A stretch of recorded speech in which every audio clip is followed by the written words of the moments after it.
Buenas tardes. Quiero daros la bienvenida a esta conferencia del ciclo de conferencias que tenemos en el grupo de Psicología Coaching sobre las bases neuropsicológicas de la relación que se establece en el proceso de coaching. Esta es la segunda conferencia y tiene como objetivo desarrollar qué ocurre, en qué se basa el que las personas podamos pasar de la situación problema a la situación solucionada. Y el ciclo tiene como objetivo explorar esas bases neuropsicológicas, porque podemos pensar que son procesos muy etéreos o son procesos que no tienen mucho a veces ese soma, ¿no? Ese anclaje en el cuerpo. Con este ciclo nosotros queríamos explorar cómo somos las personas unidades físicas y mentales y cómo lo que ocurre en nuestro cuerpo potencia y maximiza o minimiza lo que ocurre en nuestra mente. Hoy tengo el enorme placer de presentaros a Roy Kastner. Él es miembro del grupo de trabajo de Psicología Coaching, psicólogo experto en coaching. Está especializado en clínica, durante muchos años ha ejercido como psicoterapeuta y también es consultor de empresas, realizando últimamente proyectos muy interesantes de desarrollo precisamente desde esa metodología del coaching que estamos trabajando específicamente en este ciclo.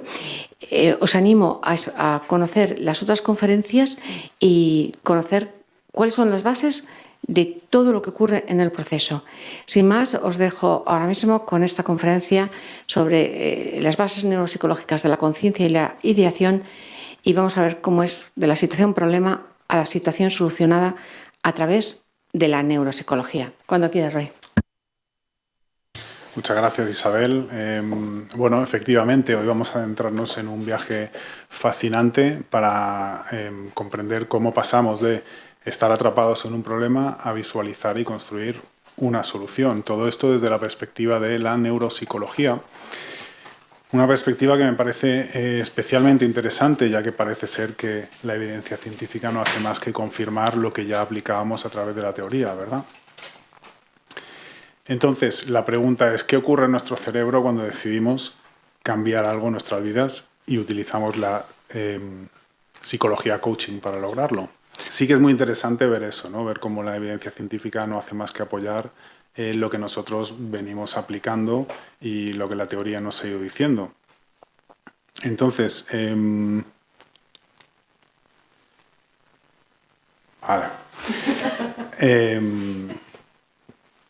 imaginémonos, ¿no? ¿Cómo sucede esto? Imaginémonos que estamos delante de un espejo y de pronto nos damos cuenta que hay algo que nos molesta, algo que nos incomoda, algo que nos limita, y en ese momento decidimos cambiar. Ese darse cuenta es el primer paso en el proceso de cambio. Y esto en neuropsicología se llama conciencia autorreflexiva. Y la conciencia autorreflexiva es esa capacidad que tiene el ser humano de ser consciente de sus pensamientos, de sus emociones, de sus acciones y además ser capaz de reflexionar sobre ellos. Las características clave de la autorreflexión van a destacar, como por ejemplo la metacognición, esa capacidad, como he dicho, de observar, esa capacidad de conocer y esa capacidad de regular nuestros pensamientos y emociones. Me va a dar la noche esto, ¿eh? La autoconciencia emocional, que es también la capacidad de reconocer y etiquetar y, por tanto, comprender nuestras emociones. La capacidad de introspección, que es analizar esas experiencias pasadas a través de la memoria autobiográfica y, por tanto, poder analizar nuestras motivaciones. La conciencia autorreflexiva, además, nos permite realizar juicios morales y juicios éticos, analizar nuestras acciones, como hemos dicho, y también el cómo éstas afectan o van a afectar a los demás. Y, por supuesto, nos va a permitir imaginar futuros posibles y, en base a ellos, evaluar y tomar decisiones. Pero, ¿cómo llegamos a esto de la conciencia autorreflexiva? Bueno, para empezar, se tiene que activar nuestro córtex prefrontal, que es como ese director de orquesta que va a ayudar o va a estar implicado en la capacidad de reflexionar, la capacidad de planificar y la capacidad de tomar decisiones, pero no va a estar solo en todo esto, sino que va a ir acompañado de el sistema límbico, que es ese sistema, ese centro regulador de nuestras emociones. Es fundamental el sistema límbico para mantener la conducta, así como para motivarnos a la hora de cambiar. Entonces, por encima tenemos dos niveles, el nivel del córtex prefrontal y del sistema límbico, pero para profundizar un poco más en cómo emerge la conciencia autorreflexiva, nos vamos a remitir al modelo de los niveles de conciencia de Antonio Damasio. Él propone una conciencia jerárquica, o más bien por la interacción de niveles jerárquicos de conciencia, y estos niveles están relacionados con el desarrollo evolutivo. Es decir, hay un primer nivel más primitivo, que sería la conciencia proto-self, involucrado en la homeostasis y la supervivencia, ¿vale? Más bien reactivo y homeostático. El segundo nivel sería un nivel que nos permite ya una experiencia inmediata y ser conscientes de la emoción.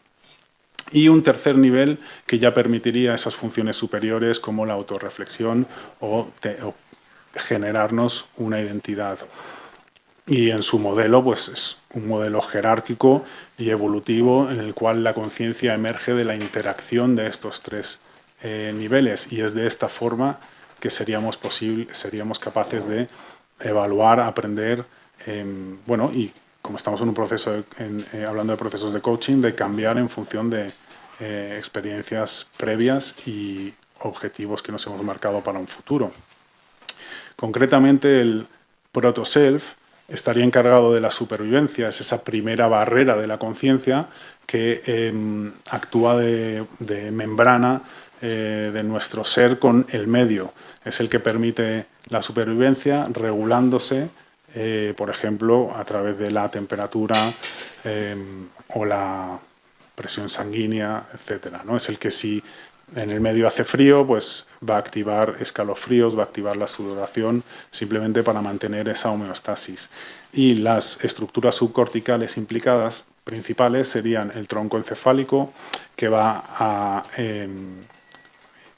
conectar las sensaciones corporales, los estímulos corporales con el cerebro. Igualmente el hipotálamo, que va a regular nuestras respuestas emocionales, y en un nivel ya casi en el nivel de conciencia siguiente estaría la ínsula, que buscaría integrar esa información sensorial con la emocional y transmitirla a los niveles del córtex. Algunas funciones claves del proto-self: pues mapear nuestros estados fisiológicos. Desde luego es un nivel donde todavía no hay pensamientos, todavía no hay emociones complejas, y las respuestas que puede generar en nuestro organismo son automáticas. Aún así, pues la considera un nivel de conciencia, un nivel de conciencia donde todavía no hay reflexión o capacidad de atención. Y de ahí pasaría al segundo nivel de conciencia, la conciencia núcleo. Esta conciencia núcleo se basaría en el tálamo, que también transmite toda esa información del cuerpo, toda esa información sensorial, a lo que es el resto de la corteza.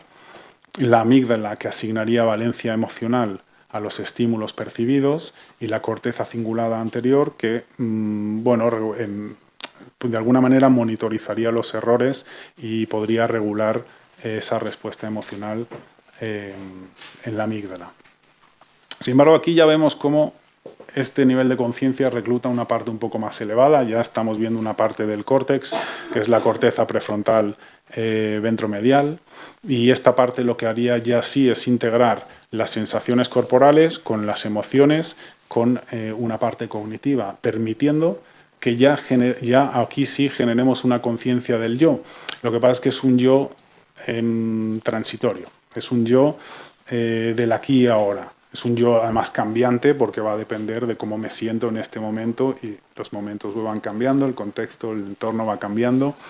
Entonces no es un yo como el que entendemos que tenemos de conciencia de quién soy yo como persona, ¿no? Como ente. Es algo más primitivo.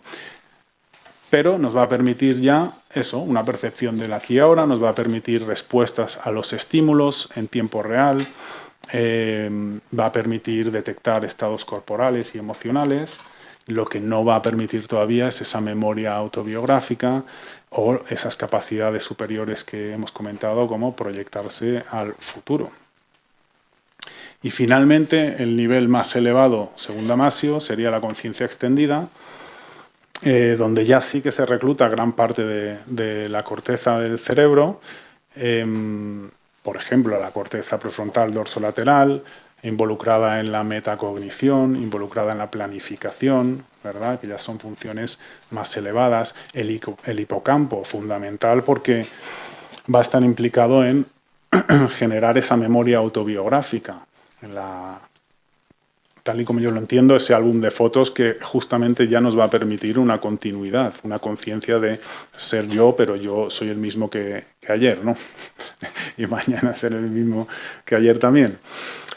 Bueno, y otras partes como el precunio y la corteza cingulada posterior también involucradas en la memoria autobiográfica y en la autoconciencia. Y bastantes más partes, que tampoco voy a entrar aquí mucho en detalle. Luego veremos alguna que es la red neuronal por defecto. Pero bueno, con esto nos hacemos una idea de que este es el nivel donde ya aparece la introspección, ya aparece la capacidad de autorreflexionar, la capacidad de integrar nuestras experiencias, las experiencias pasadas, generar escenarios futuros, que va a ser fundamental en un proceso de coaching. Y aquí ya sí podemos construir narrativas de el yo más completas o, digamos, estables en el tiempo, ¿verdad? Y va a permitir una de las funciones más potentes del cerebro que tenemos, perdón, que es el pensamiento abstracto, sobre el que también hablaremos luego un poquito.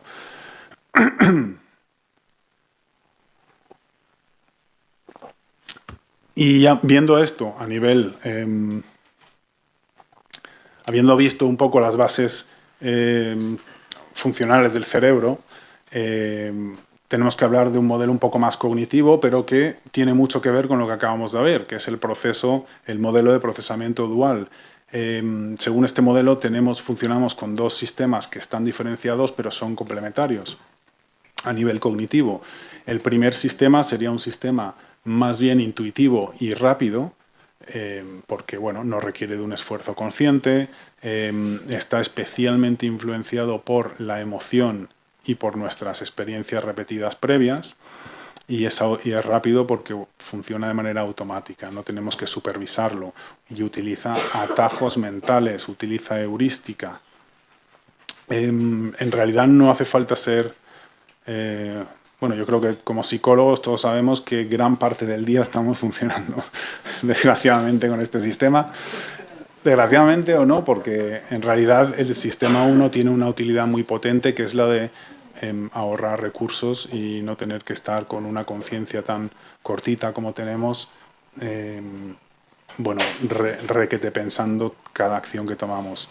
Va a estar implicado este sistema o va a estar activo cuando hacemos tareas rutinarias. A todos nos habrá pasado que nos hemos cepillado los dientes y si me preguntas no te sé contestar. Y sí, me los he cepillado, pero es tan automático que no ha entrado el sistema 2. ¿Vale? Ha sido basado solo en mi experiencia repetida. Juicios intuitivos. Juicios intuitivos es algo muy amplio porque en realidad lo estamos haciendo todo el rato. Estamos interactuando con personas y de una o de otra manera respondemos a lo que creemos que siente el otro, lo que creemos, ¿no? Son juicios que realizamos muy rápidamente de una manera intuitiva y que en realidad no nos estamos parando a reflexionar siquiera si son verdad o no. Es decir, gran parte de nuestra relación con una persona es automática. Esto es así. Hasta que nos llaman la atención y ya decimos, oye, igual algo hay que cambiar. Bueno, obviamente ante respuestas emocionales que reaccionamos, no actuamos, sino que reaccionamos, y cualquier situación que requiera de reaccionar con rapidez. Por ejemplo, estoy conduciendo, veo una sombra, inmediatamente freno. Todavía no sé por qué, pero inmediatamente freno. Todo esto es sistema 1, o sea que, como he dicho, es fundamental, es maravilloso que lo tengamos y seguramente no podríamos funcionar de otra manera. Y paso ahora al sistema 2, que parece que el 1 ha sido el más importante, pero el que nos interesa para hoy es justamente el sistema 2. Ese sistema que es ya más lento porque es deliberado. Requiere de atención, requiere de un esfuerzo cognitivo y este es el sistema que activamos cuando evaluamos algo, cuando analizamos algo, cuando queremos planificar, ¿vale? Ante cualquier problema, resolución de problema, o sea, ante un problema complejo, pues lo tenemos que hacer a través del sistema 2.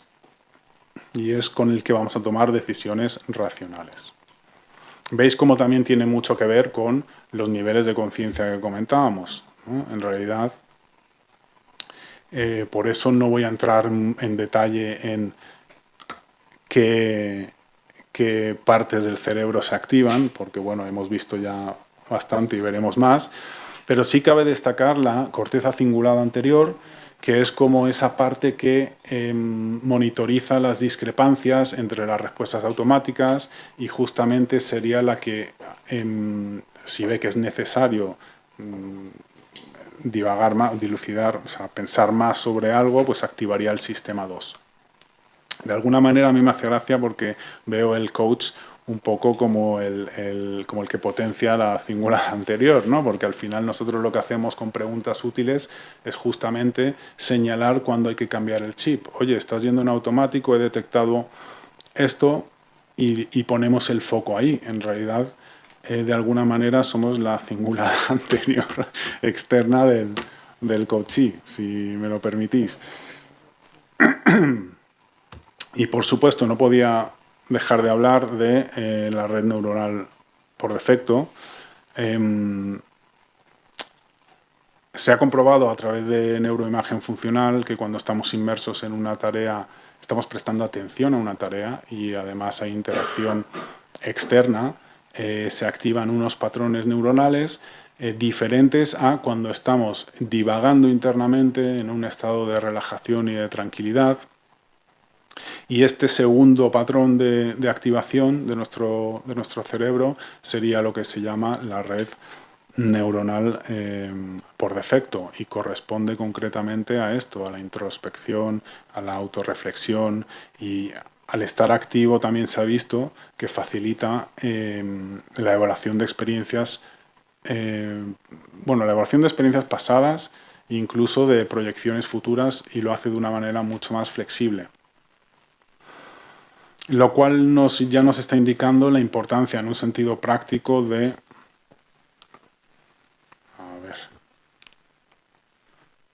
En un sentido práctico nos está indicando la importancia de los momentos de silencio, ¿verdad? Dar tiempos muertos al cerebro, la importancia de generar un contexto de seguridad y de tranquilidad, sobre todo en un proceso de coaching donde lo que buscamos es profundizar, evitar las prisas. Y en esto los coaches a veces, es algo que deberíamos también prestar atención, ¿no? Si yo tengo prisa como profesional, porque veo que se acerca el final de la sesión, o porque, yo tengo prisa por lo que sea, esto lo va a percibir el coachee. A través además de su sistema 1, acordaros, el intuitivo, ¿vale? No necesita mucha información para darse cuenta y entraría el lenguaje no verbal, que somos expertos leyéndolo, entraría las neuronas espejo, lo que sea, pero se percibe. Entonces es importante también acompasar y hacer estos procesos sin ninguna prisa. Y por supuesto las preguntas abiertas. Las preguntas abiertas, además, a mí especialmente me gusta alargar los silencios, hacer una pregunta y dar tiempo. Dejar, aunque parezca casi incómodo, hombre, si ves que la otra persona está muy incómoda, cortas. Pero a ser posible no cortar, aunque tarde en llegar una respuesta, ¿no? Todo esto favorece justamente la activación de la red neuronal por defecto. De hecho hay un estudio muy interesante donde analizaban justamente tres ¿cómo se dice? Bueno, tres tipos de pensamiento autorreflexivo, uno dentro de el coaching no directivo, otro en procesos de coaching directivo y un tercero simplemente en rumiación, un estado de darle vueltas a las cosas sin un coach. Y esto lo relacionaban también con la activación de este sistema del que acabamos de hablar. Y fijaros esa tabla. Es decir, el coaching no directivo, que es justamente el que hace preguntas abiertas y permite que el coachee divague, ese estaba generando hasta un 4 veces más insights, ¿vale? Además de autorreflexiones creativas. Es decir, por decirlo de alguna manera, estaba siendo mucho más efectivo en este aspecto. Interesante, ¿verdad? Vale, entonces tenemos que, para que una persona tome conciencia de un problema y busque cambiar, su cerebro debe activar esa transición desde la conciencia núcleo que hemos visto a la conciencia autorreflexiva. En psicología coaching esto lo hacemos en las primeras fases, desde luego, cuando estamos analizando el problema y cuando estamos intentando definir el objetivo. Pero sin duda en fases posteriores también será igualmente necesario. Pero este cambio debe producirse. Si este proceso, si no se activa esta conciencia autorreflexiva, es probable que la persona quede atrapada en respuestas automáticas, emocionales y por tanto en los patrones disfuncionales que le han llevado a donde está y que no le han permitido salir de ahí. Y hablando de patrones repetitivos, tenemos que hablar de la potenciación a largo plazo. La potenciación a largo plazo es una función del cerebro que básicamente lo que viene a decir es que si dos neuronas se activan repetidamente, ¿no? Sabemos que una neurona, la sinapsis, manda la información para activar a la siguiente neurona, ¿vale? Entonces, si esto sucede muchas veces, si esto sucede repetidamente, esa conexión se fortalece, se vuelve mucho más automática, mucho más fácil de activar. De alguna manera el cerebro sabemos que busca la eficiencia y por tanto busca atajos. Pues esto es un tipo de función que tiene el cerebro para esto. Si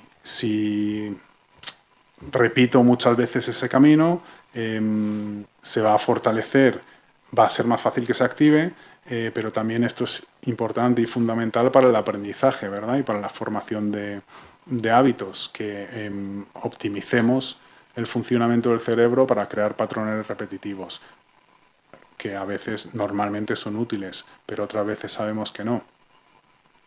En esto yo siempre me imagino la metáfora del bosque. Lo veo muy claro, ¿no? Cuando queremos atravesar un bosque y intentamos buscar el camino más cómodo, el que menos ramas haya, el que más estable sea.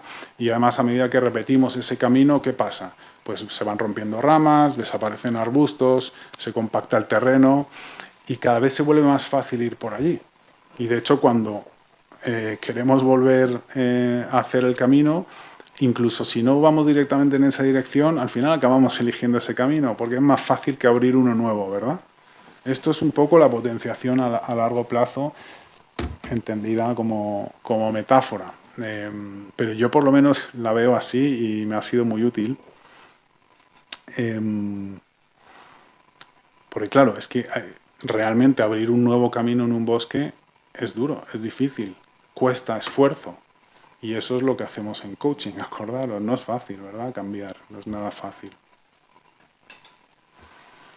Por suerte existe algo llamado neuroplasticidad, la famosa neuroplasticidad, ¿vale? Que nos permite abrir esos nuevos caminos. En esto es nuestra aliada en el cambio, pero sí que es verdad que exige de un trabajo consciente.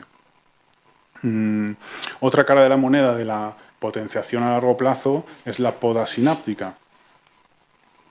Y la poda sináptica básicamente es lo contrario, es el efecto contrario. Si yo dejo de utilizar esa sinapsis, si yo dejo de utilizar esas vías, esos caminos que me he construido en el cerebro, se terminan debilitando. ¿Vale? Entonces, efectivamente, es la cara B de la potenciación a largo plazo. De esta manera se reduciría la probabilidad de que se activen, como dicen en inglés, pues también, como dicen en inglés, use it or lose it, ¿no? Si no lo usas, lo pierdes. Pues esto es un poco a nivel cerebral lo que significa la poda sináptica. Si no lo usas, lo pierdes.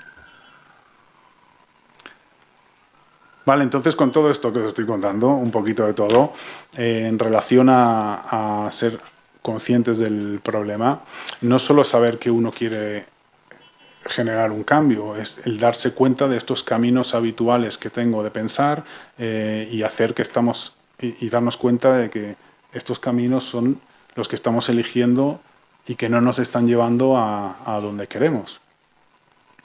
Entonces uno se pregunta, ¿y por qué los seguimos? Bueno, en muchos casos porque las creencias que tenemos activas sustentan estas formas de pensar y bueno, que me he creado y por eso desde la psicología coach nosotros estamos muy atentos al tema de las creencias, porque sabemos que las creencias no se quedan ahí. Tener una creencia genera a nivel cognitivo otra cosa que se llama sesgos cognitivos.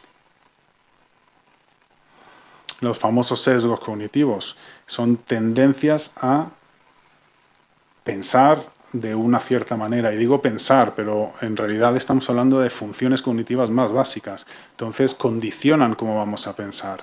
Por ejemplo, el sesgo de atención. El sesgo de atención es esa tendencia a quedarnos de toda la información que recibe nuestro cuerpo, que es muchísima, que no somos capaces de captarla, nuestra conciencia no es capaz de manejar tanta información, nuestro cerebro automáticamente elige en qué información fijarse.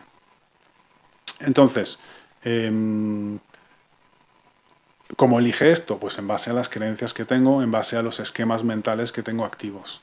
Y un ejemplo muy claro de esto, no sé si os habrá pasado, a mí me pasó con un coche, a otro le habrá pasado con un vestido o con cualquier cosa. Esto es como cuando decides comprarte un coche y por fin decides el color y dices, bueno, pues me voy a comprar el coche amarillo, porque bueno, no veo muchos coches amarillos y genial, y me gusta. Y en el momento que decides comprar el coche amarillo, sales a la calle y coche amarillo, y de pronto, ¿qué pasa? ¿Que todo el mundo se ha comprado el coche amarillo esta semana? Bueno, no, es que está activa justamente ese mapa mental en nuestro cerebro. Y nuestro cerebro, como he dicho, actúa de manera muy automática. Y en concreto, en este caso, en cuanto a la atención, busca la información compatible con su creencia. Otro sesgo llamativo cuando no hay suficiente información, soy un desastre para esto, luego me van a echar la bronca desde dentro. Vale, cuando no hay suficiente información, esto es la atención, que tiene que filtrar la información que recibimos, pero cuando no hay suficiente información, es decir, en el 99% de los casos, estamos hablando con alguien y no sabemos qué piensa, no sabemos cuáles son sus intenciones, no sé ni siquiera por qué mi compañero de trabajo ha hecho este comentario, tengo que interpretar. Pues de nuevo, aquí entran los sesgos de interpretación. Mi cerebro va a interpretar, va a asignarle un valor a lo que me ha dicho mi jefe o mi compañero en base a el sesgo que tenga yo activo, a la creencia que tenga yo activa sobre esa persona o sobre mí mismo. Si tengo activo una creencia de autoestima baja, ¿no? De que no, o del síndrome del impostor, no soy suficiente para el puesto que me han dado, pues ¿qué va a interpretar mi cerebro? Ya me están criticando, ¿no? Y a lo mejor no es verdad, pero es esa tendencia, ese sesgo, ese automatismo. Y uno muy interesante es el sesgo de la memoria. Nosotros cuando guardamos información en la memoria autobiográfica, acordaros que lo hacemos junto con la información emocional que va asociada a esa experiencia, ¿verdad? Pues es curioso que hay un sesgo que se llama sesgo de la recuperación de la memoria. Es decir, cuando yo me acuerdo de cosas, de todo lo que he vivido, que son muchas cosas, mi cerebro va a recuperar, va a elegir aquellos recuerdos compatibles con mi estado emocional actual. ¿Vale? Si yo estoy alegre, de pronto me va a ser muy fácil acordarme de otras veces cuando yo he estado alegre. Si yo estoy triste, si yo estoy frustrado, bueno, cualquier estado, el cerebro busca recuerdos compatibles con más facilidad. Entendemos cómo esto puede facilitar caer en bucles derrotistas, ¿no? El no puedo, el no soy capaz, este tipo de cosas. En un estado donde uno no se siente capaz, de lo que se va a acordar es de cuando no fue capaz.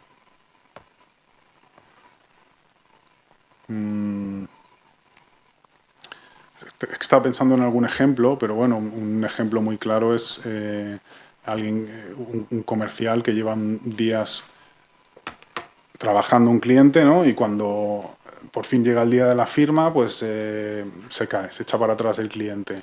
Esa sensación de frustración del comercial va a hacer que se acuerde de las 2 o 3 veces que ese año falló y no cumplió o no fue capaz de cerrar un cliente. A lo mejor hay otras 10 que sí lo fue. Pero cuando hables con él, probablemente te diga, tengo un mal día. Me estoy dando cuenta que esto no es lo mío. Bueno, espera mañana a que te sientas de otra manera y a lo mejor aparecen otro tipo de recuerdos, ¿verdad?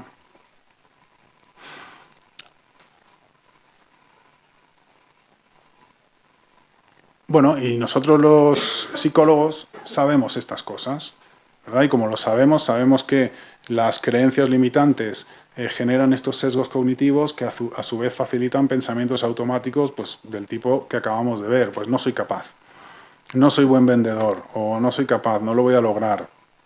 El problema con los pensamientos automáticos es que no se cuestionan porque son compatibles con una creencia que tenemos. Si yo creo algo, creo el pensamiento que me genera, no lo paso por el filtro de la razón, no pasa al sistema 2, no despierta alarmas. Ahí está justamente el trabajo del psicólogo coach. Nosotros a veces detectamos solo un pensamiento automático. ¿Esto qué es? Y eso es lo que nos lleva a hacer el camino inverso, a buscar, junto con el coaching normalmente, la creencia limitante que hay detrás. Y para ayudarle justamente a cambiar esa creencia. Sabemos que cuando hay un cambio a nivel de creencia es un cambio superior, es un cambio a nivel de ser. Cuando se produce un cambio en lo que creo, es mucho más probable que cambie mi conducta sin tanta resistencia, porque va a mi favor, va a favor de el cambio de creencia que hemos realizado. En el ejemplo que he puesto antes, para romper ese bucle derrotista, ¿no? Le puedo preguntar al comercial, bueno, pues piensa en una vez que sí conseguiste cerrar una venta. ¿Cómo te sentiste? Y ayudarle a conectar con esa emoción para facilitar, rescatar nuevos recuerdos. ¿Cómo has hecho en el pasado para llegar a donde estás? Pues seguro que salen casos de éxito, ¿verdad? Y de pronto la persona dice, va, pues a lo mejor es verdad, a lo mejor no soy tan terrible, a lo mejor soy capaz de cerrar. Y bueno, esto es un ejemplo de lo que hacemos en psicología coaching, ¿no? Cambiar creencias, que es algo maravilloso y que cuando se consigue la cara del coachee es uno de los mayores placeres que nos da este trabajo. Bueno, otro sistema subcortical importante en esto de la conciencia del problema es el sistema límbico. Como he dicho antes, es el gestor de nuestras emociones y que está implicado tanto en el mantenimiento de la conducta como en el cambio de conducta a través de la motivación. Destacar aquí la amígdala, que va a modular la carga emocional y que trabaja en conjunto con el hipocampo para almacenar recuerdos con las consiguientes emociones, ¿no? Lo que hemos estado hablando. El hipocampo es clave en la consolidación de esas experiencias pasadas y lo más interesante de la amígdala es que también es plástica. También se puede cambiar. Se puede cambiar la valencia de los estímulos que ya tiene asociados y creo que esto, bueno, lo sabemos en psicología, todos habremos estudiado condicionamiento clásico, sabemos que podemos desensibilizar ciertas respuestas emocionales ante distintos eventos o personas. Una de las maneras es justo la que acabo de comentar, el cambio de creencias a través de la reestructuración cognitiva, pero hay otras que usamos muchísimo en coaching, el cambio de observador, esa técnica mágica a veces, y sin duda la visualización. Las visualizaciones, sobre todo las visualizaciones de logro, ¿no? Imaginarse habiendo logrado el objetivo. Y también cabía mencionar, como no, el eje hipotálamo y pituitaria adrenal. Es un sistema neuroendocrino asociado al estrés. Este sistema es el que va a regular justamente la producción de cortisol. El cortisol, que parece muy denostado hoy en día, pero que no nos olvidemos que es absolutamente necesario. De hecho, el eje HPA sigue un patrón circadiano, entonces regula el cortisol para que tengamos más por la mañana, para que estemos más enérgicos y más activos y más preparados a la acción, y que haya menos por la noche, pues para favorecer el descanso. Yo que intento todo llevarlo a un sentido práctico, yo desde luego agendaría las sesiones de coaching por la mañana. ¿Vale? Porque es muy probable que esté la persona con más energía y más disposición al cambio que a última hora de la noche, que venimos todos de trabajar a veces sin ganas de esforzarnos por nada, ¿no? Así que todo suma, todo suma. Bueno, eso sí, ojo, como efecto negativo, pues sabemos que efectos elevados de cortisol o la exposición prolongada al cortisol sí que es verdad que tienen un efecto negativo en las funciones cognitivas, y eso sí que no interesa, ¿vale? Por eso es tan importante monitorear el estado emocional del coaching, porque un estado de estrés, un estado de tensión o simplemente el no estar relajado puede afectar a todo lo que le ofrecemos a nivel de proceso o de técnicas cognitivas. No voy a entrar muy en detalle, pero incluso a largo plazo hay evidencia de que el cortisol va en contra de la neurogénesis en la zona del hipotálamo, lo cual hace entrar en bucles de estrés crónico. Pero bueno, eso hoy no toca, otro día. Así que, volviendo a la amígdala, porque la amígdala asigna valencias emocionales, pero negativas y positivas de las dos, y por tanto está vinculada a los procesos de recompensa. Está muy vinculada al núcleo accumbens y a la área tegmental ventral, que es donde se libera la dopamina, la famosa dopamina, ¿vale? Estamos hablando del sistema de recompensas del cerebro. Si la dopamina... la dopamina está asociada con el placer, pero no nos olvidemos que es fundamental para la motivación también. Y esto va a ser muy importante en procesos de cambio. Y además, solo mencionar que, porque estaba hablando de emociones positivas, mencionar que las emociones positivas, desde la psicología positiva, que bebe mucho el coaching de ello, sabemos que las emociones positivas, la relajación, el bienestar, todo esto favorece el funcionamiento cognitivo, así que en realidad todo suma. Y la dopamina en este caso es aliada del cambio, es aliada del coaching.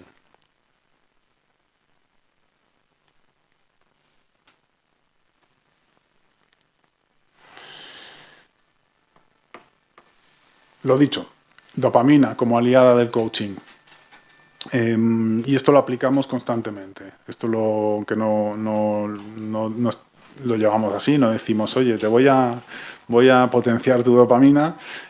Sí que lo utilizamos con técnicas como visualización de logros, ¿verdad? Que permiten segregar esa dopamina, esa hormona de la motivación, sobre todo cuando presentamos contrastes. Esto lo veremos más adelante. Cuando aplicamos el refuerzo positivo, de muchas maneras. El refuerzo positivo se presenta a lo largo de una sesión. estableciendo metas desafiantes pero alcanzables. Yo cuando me vienen con un objetivo enorme, que digo yo, madre mía, yo me lo imagino cincelado con la palabra cortisol, ¿no? Como una bola enorme. Entonces ahí es donde hay que descomponer el objetivo en pasos más pequeños y alcanzables, y justamente el dar esos pasos, de nuevo, aumenta el sentido de autoeficacia y la secreción de dopamina y por tanto la motivación a continuar. Y por supuesto estrategias de gamificación, yo las utilizo mucho, muy útiles tanto para esto de potenciar la motivación por el lado de la dopamina como para generar un poco de disonancia cognitiva a veces. Bueno, y con todo esto, que ya va siendo mucho, vamos a profundizar en el momento mágico de la ideación. Este momento en el que empezamos a generar ideas, a imaginar cómo sería la vida sin el problema y a visualizar soluciones. ¿Y cómo lo hace el cerebro? Pues aquí entran en clave, aquí son clave dos procesos. El del pensamiento abstracto, gracias a nuestra corteza prefrontal, es como soñar despiertos, pero esta vez lo vamos a hacer con la intención de encontrar una solución a nuestro problema o a nuestro atasco. Y la otra función es la flexibilidad cognitiva, que la he mencionado antes, pero es ese superpoder que nos permite ver las cosas desde diferentes ángulos. Como esa célebre cita de no puedes esperar resolver problemas pensando de la misma manera que los creaste. Bueno, pues es que necesitamos para superarnos la flexibilidad cognitiva.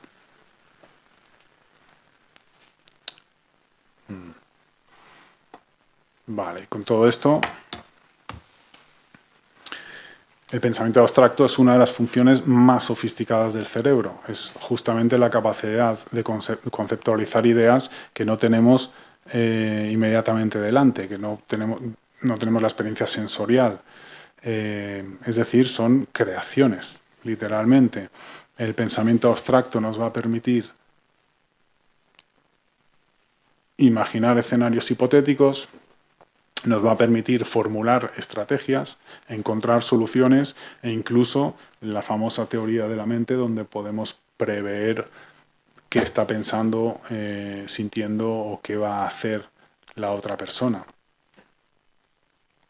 Las técnicas, como dato importante, curioso pero importante, la técnica de neuroimagen ha demostrado que cuando estamos inmersos en el pensamiento abstracto, las zonas las áreas funcionales del cerebro que están activas son muy similares a las que se activan cuando estamos realmente viviendo el episodio. Por decirlo de alguna manera, el cerebro no diferencia al 100% entre imaginación y realidad. Para el cuerpo, para el cerebro, en muchos aspectos sería lo mismo, ¿no? Y de hecho, para muchas personas es así. Sabemos que cuando alguien imagina algo que le da miedo o le causa ansiedad, no necesita tenerlo delante. Se le genera inmediatamente, ¿no? El cerebro se lo cree. Bueno, y esta capacidad nos lleva a poder imaginar el futuro. Y esto de imaginar el futuro tiene el nombre de cognición prospectiva. Y funciona, pues bueno, a nivel neurológico funciona recuperando experiencias pasadas, porque la cognición prospectiva, es decir, nosotros imaginamos el futuro con las piezas del puzzle de nuestro pasado. Necesitamos tener experiencias para poder generar o imaginar experiencias nuevas. Entonces el hipocampo aquí está implicado, recupera experiencias pasadas, la corteza prefrontal dorsolateral la recombina esos elementos de acuerdo a lo que buscamos. Y entran varios sistemas neuronales en este proceso. Es un proceso de los más complejos que tenemos que puede generar nuestra mente, nuestro cerebro. En la evaluación para evaluar la viabilidad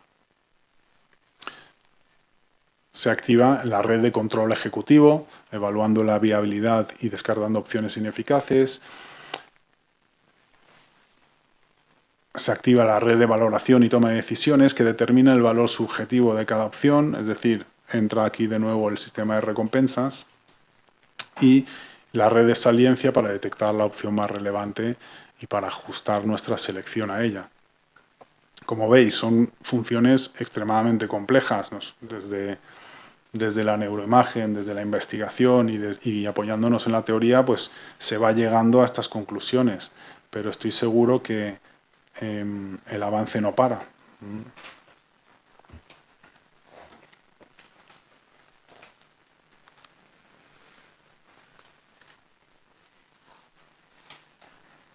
Vale. Y esto de cognición prospectiva nosotros lo hacemos en todas las sesiones de coaching. Cognición prospectiva, técnica de visión. Técnica de visión es eso, es cuando invitamos al coachee a conectar con ese futuro deseado, un futuro donde ya ha conseguido lo que buscaba, y además le invitamos a conectar emocionalmente con ese futuro. Eso es cognición prospectiva. Y está activando todos los sistemas que hemos visto. De esa manera conseguimos que conecte con su historia personal, con sus fortalezas, reduzca la incertidumbre y fortalezca la confianza ante ese futuro posible, y motivarle al compromiso, a llevar a cabo las acciones. Lo cual me lleva a otro tema muy interesante, y es que antes os he dicho que el cerebro no diferencia bien entre realidad e imaginación. Entonces, ¿qué pasa? Que si solo nos quedamos en visualizar el final feliz, el logro, mi objetivo, mi meta, se ha demostrado que podemos caer en un estado de complacencia. Lo que significa que es menos probable que tomemos acción para llegar o lograr eso que nos estábamos imaginando. Y nosotros esto yo lo sabía de hace mucho, pero sí, porque bueno, me gusta leer estas cosas de friki. Pero claro, no lo había hilado bien con la técnica, por eso me encanta esto que estamos haciendo. Es que en realidad en el coaching nosotros esto lo sabemos. Y nosotros utilizamos lo que se llama el contraste mental. Lo utilizamos habitualmente Si quiere, gracias. Lo utilizamos habitualmente, esto del contraste mental. El contraste mental es no quedarnos solo en la visión positiva. ¿Vale? Una forma de contraste mental sería la estrategia de doble escenario, donde sí, pedimos al coachee que visualice su situación de éxito, pero luego le hacemos preguntas del tipo, bueno, ¿y si no hicieses nada? ¿Qué pasa? ¿Cómo es ese futuro ahora si realmente no das ningún paso? Y ahí entra a imaginarse un futuro desagradable.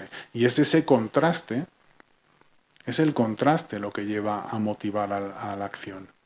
Si solo me imagino lo positivo, ya hemos visto que hay menos posibilidad de que uno actúe.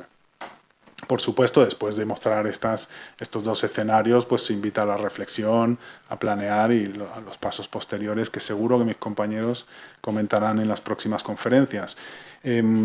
Otro sistema es el de Oettinger, que de hecho él investiga sobre esto del contraste mental, con los acrónimos WOP. Wish, deseo, ¿no? ¿Cuál es tu mejor futuro posible? Outcome, resultado, cómo te sentirías si lo lograras, es decir, conexión emocional con ese futuro, pero luego vuelve atrás. Obstáculo, ¿qué puede impedir que llegues ahí? Oye, no todo es bonito, ¿no? Es como decirle a la mente, todavía no estás ahí. Aléjate de la complacencia, vas a tener que dar pasos, hacer cosas. Interesante, ¿verdad? Bueno, pues con todo esto... bueno, claro, perdón. Esto los psicólogos lo conocíamos ya desde la teoría de la disonancia cognitiva de Festinger, ¿verdad? ¿Os suena? No sé si os suena esto, pero la disonancia cognitiva seguro que sí. Cuando la realidad no coincide con las expectativas o las metas, la corteza cingulada anterior y la ínsula generan ese malestar emocional. ¿Vale? Ese malestar emocional es lo que buscamos la homeostasis, buscamos recuperar, quitarnos ese malestar, y eso es lo que genera una activación motivacional. Eso es lo que nos lleva a lo mejor a buscar un coach. Eso es lo que nos lleva a autorreflexionar. ¿Qué es lo que está pasando? Yo no estoy bien. Quiero esto, quiero más. Y a través de esa autorreflexión ya ajustaríamos. Si ese ajuste es exitoso, refuerzo de aprendizaje, ¿verdad? Entraría el sistema de recompensas del que hemos hablado, el núcleo accumbens, y el hipocampo guardaría esa experiencia como éxito, autoeficacia y procuraría repetirla.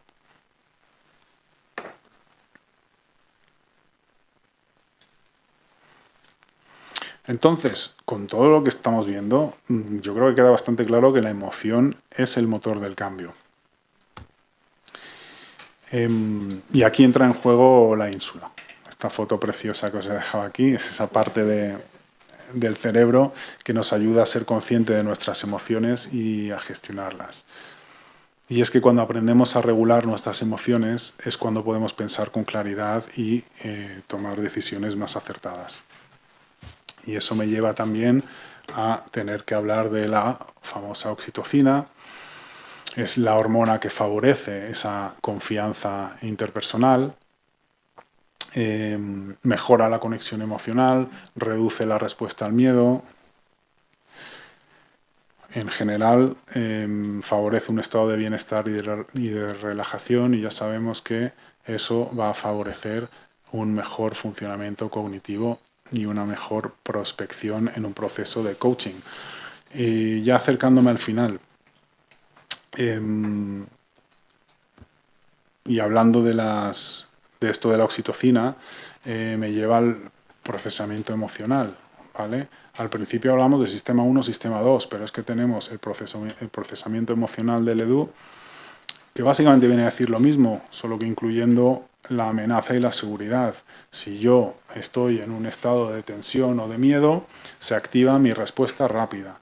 Si yo estoy en un contexto que me da confianza, en el que me siento seguro, se activa la respuesta reflexiva. Es decir, el sistema 2, lo que estábamos buscando al principio para salir del problema, ¿verdad?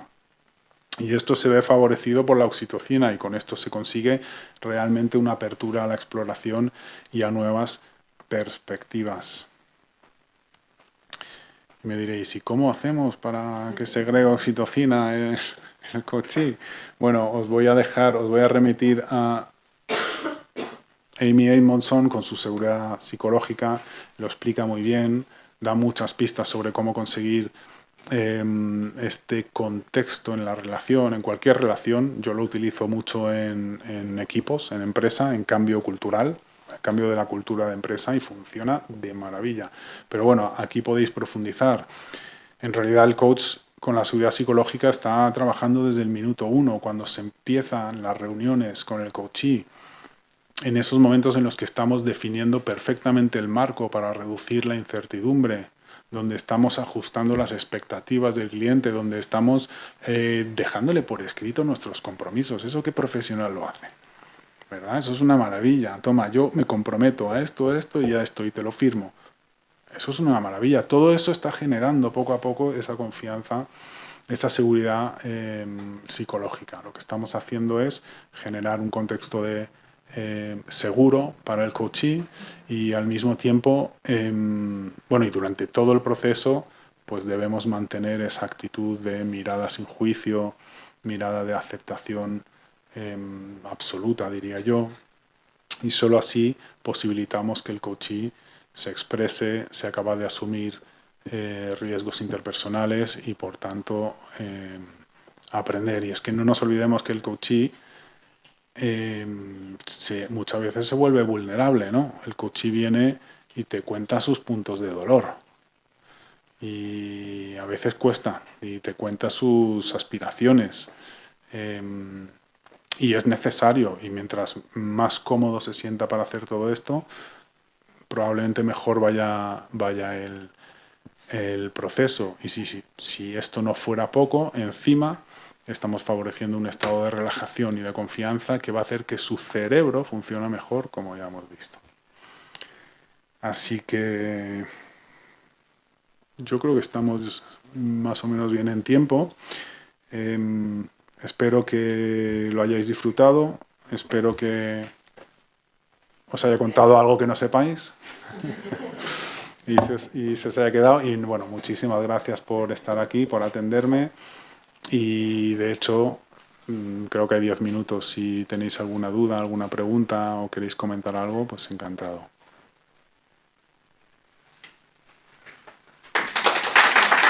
Muchas gracias. Muchas gracias.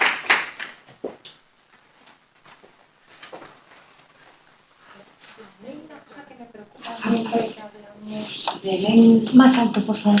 A mí hay una cosa que me preocupa, que es cuando hablamos de cerebro y no diferenciamos de mente.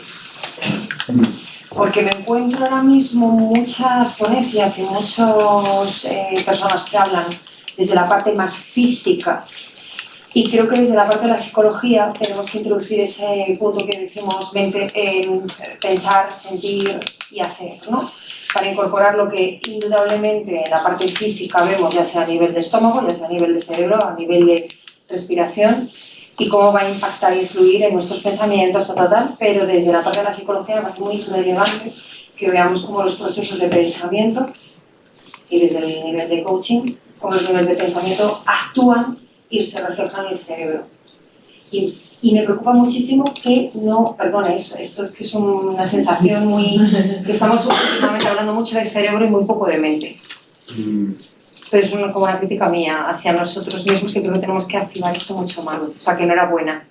De alguna manera, por estos espacios. Estaba intentando valorar, mi cerebro está intentando rellenar los huecos, a ver si era positivo o negativo.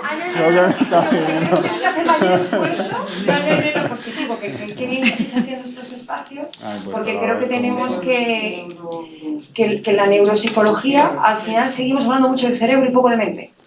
Y creo que tenemos que hacer un esfuerzo mayor por explicar que indudablemente hay una cosa que la vemos a nivel mental, a nivel cerebral, pero cómo actúa respecto a la mente. Entonces, hacer, sentir, pensar, o sea, tenemos que esa terna...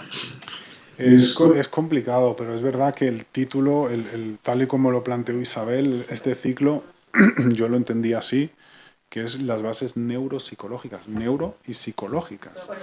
Entonces, tienen que estar un poco de las dos cosas. Es verdad que hay muchísima información, entonces, y eso ligarlo con el coaching, pues en una hora lo que se puede.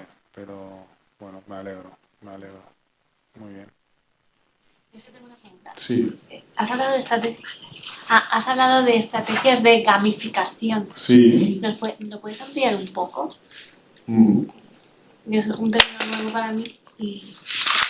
En realidad, es muy probable... perdón, ¿eres psicóloga coach o...? No, estoy en proceso de aprendizaje. Perfecto.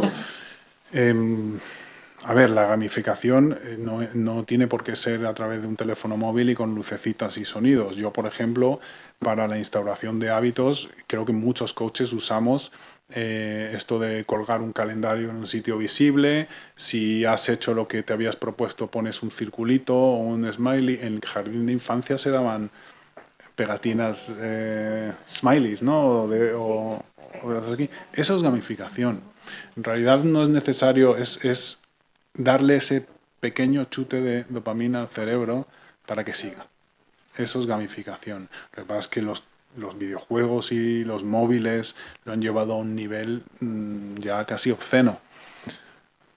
Pero a nivel de coaching eso es gamificación. Por ejemplo, alguien quiere instaurar un hábito, que creo que lo he mencionado en relación a la instauración de hábitos, es fundamental que lleve un registro. Y si ese registro se lo pone en la pared y lo ve cada día cuando se levanta, mucho mejor. ¿Por qué? Porque el día que cumpla, se siente uno muy bien cuando rellena. Oh, he cumplido hoy, el día de hoy está enterito. Y eso es el bienestar del que hablábamos, ¿no? La dopamina, la motivación, la sensación de autoeficacia crece, entonces es muy positivo. Pero te diría que incluso lo contrario, incluso, oye, hoy he fallado, también es positivo, porque ¿qué se está produciendo ahí? La disonancia cognitiva, y no puede escapar, porque todos los días cuando se levanta ve que el martes está vacío. El martes está vacío, uff, esto no me gusta, tengo que seguir. Entonces, un poco, o sea, son cosas sencillas, no No sé si alguien quiere aportar otra estrategia, pero creo que se entiende, ¿no? Con eso. Sí, bueno, ahora se está utilizando incluso aplicaciones, ¿no? Que te permiten un poco pues, hacer seguimiento de tus conductas de una manera pues, efectivamente muy lúdica. La famosa barra de progreso de toda la vida que íbamos viendo cómo íbamos avanzando. Eso es un ejemplo de gamificación, ¿no? Pero es aplicar todo lo que sabemos. Como dice, ¿no?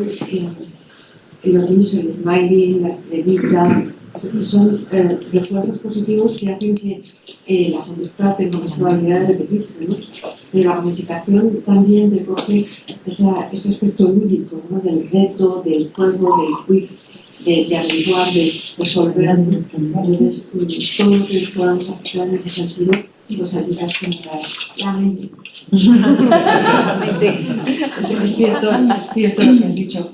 Estamos viviendo un boom, pues esto, ¿pero por qué? Porque del cerebro puede hablar cualquiera que haya visto algo de neurociencia, ¿no? Del sentido de... Y además a mí lo que me preocupa mucho es que dicen, tu cerebro te dice, tu cerebro hace... Perdón, no, mi cerebro igual que mi hígado responden a cómo en realidad mentalmente, de forma consciente o subconsciente, yo estoy reaccionando. Y esto es lo que nosotros con este ciclo queremos mostrar. Tu cerebro responde a ti. Lo que pasa es que tú no te paras, y es maravilloso, como lo has explicado, Roy, el hecho de el pararte, lo que el silencio, lo que estimula, lo que abre, lo que propicia. Y claro, como vamos como no nos paramos a ese minuto, ¿no? De reflexión, de análisis. Y bueno, ya si hablamos de nuestra propia vida, ya como, ¿verdad? En el taller que hicimos esta tarde, tuvimos la oportunidad de pararnos a hacer nuestro propio Ikigai. Jolín, es verdad que todos sabemos lo que es el Ikigai, pero ¿cuántos de nosotros nos habíamos parado a hacer el Ikigai? No sé, nos han dado 4 minutos, pero... Y lo hemos hecho, ¿eh? Y lo hemos hecho. ¿Alguna pregunta más? Bueno, yo quería agradecerte y agradeceros porque pues yo estoy haciendo investigación ahora en psicología y coaching y es difícil encontrar un vínculo entre las neurociencias y el coaching como tal. Entonces yo creo que este esfuerzo que se está haciendo es muy importante porque realmente nos permite, aunque como tú dijiste, podemos hilarlo, pero es un esfuerzo adicional para poder producir ciencia y llevarlo al escenario de la psicología coaching. Y nada, yo creo que esto es un campo abierto maravilloso para profundizar. Simplemente me ha tocado la última intervención respecto a que es un campo filosófico. De hecho, cuando hablamos de mente, cuando hablamos de espíritu, cuando hablamos de psique, del griego, o sea, empezamos un poco a analizar qué significa todo esto, pero me quedo con esa base biológica de nuestra propia conducta, ¿no? Como descomponer nuestra alma y verla desde el punto de vista biológico y comprenderla y cómo utilizarla en un proceso práctico de coaching. Así que muchas gracias. Como comparto totalmente tu visión y de hecho cuando me mandó la primera vez Isabel el título de la conferencia casi me caigo para atrás porque yo veo explicar la conciencia y ya ahí paré de leer, ¿sabes? Porque la conciencia es un tema que todavía se debate en diferentes ciencias, no solo en la biología. Entonces es algo tremendo. Lo que yo he hecho es facilitar la comprensión a través de los modelos que a mí me parecen más más útiles para dar una explicación de 1 hora de estas cosas. Pero es verdad que sabemos que no sabemos nada, ¿no? Y mientras más sabemos...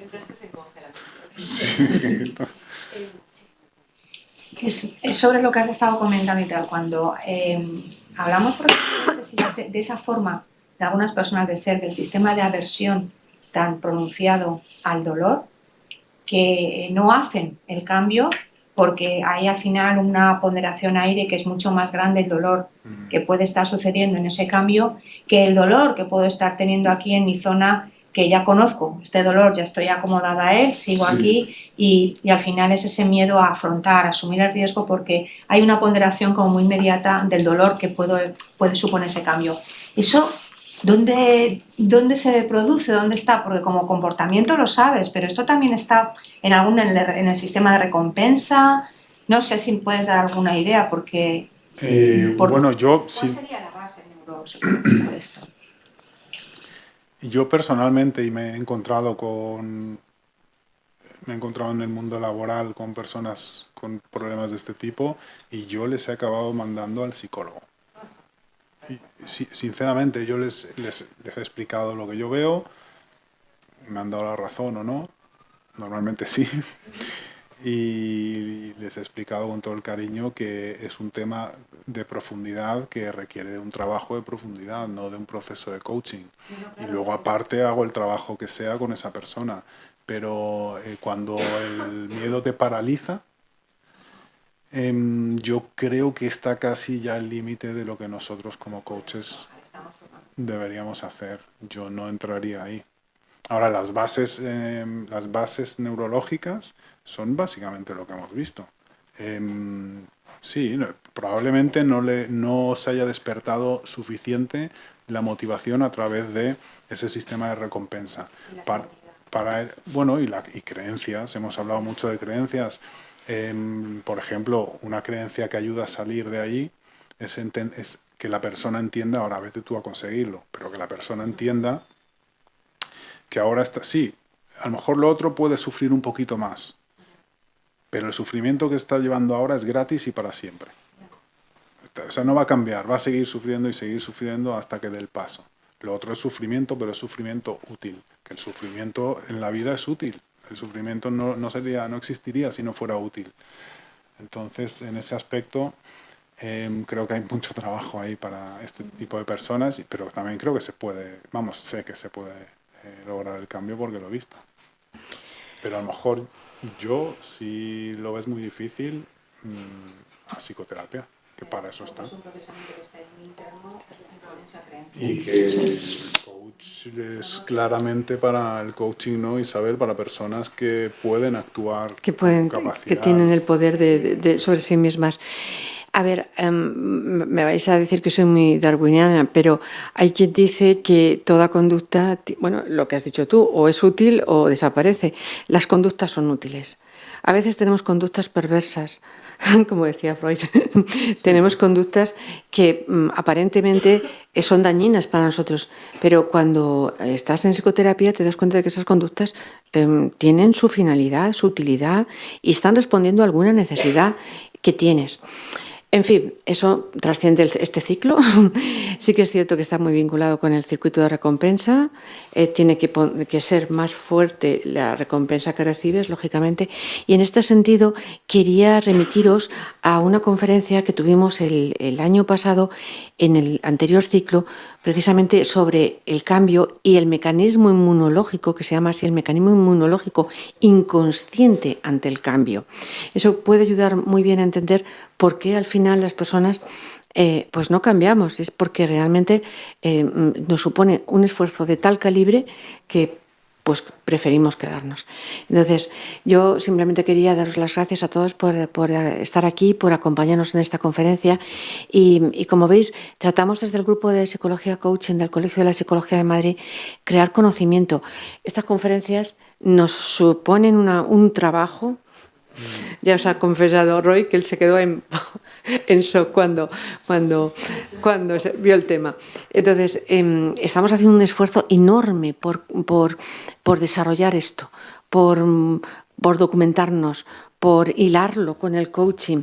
Estamos creando un conocimiento extraordinario que no existía, como habéis visto, es que esto no existía. Y bueno, pues yo quiero dar las gracias muy, muy especiales, lógicamente en este caso a Roy, pero también a los otros ponentes que están trabajando y sudando lo que no os cuento, porque es muy complejo hacer este ciclo. Es el más complejo al que nos hemos enfrentado hasta este momento. Y yo doy fe que empecé la primera, o sea, las horas de preparación han sido exhaustivas para poder hacer esto. Sin embargo, pues nos sentimos muy orgullosos o muy honrados de poder trasladarlo, de traerlo aquí y decir, fijaros todo lo que ya sabíamos como psicólogos, cómo se ratifica con esto y cómo como psicólogos podemos potenciar mucho mejor el funcionamiento óptimo del ser humano. Muchísimas gracias por estar aquí. Muchas Buenas gracias. tardes y enhorabuena, Roy. Gracias.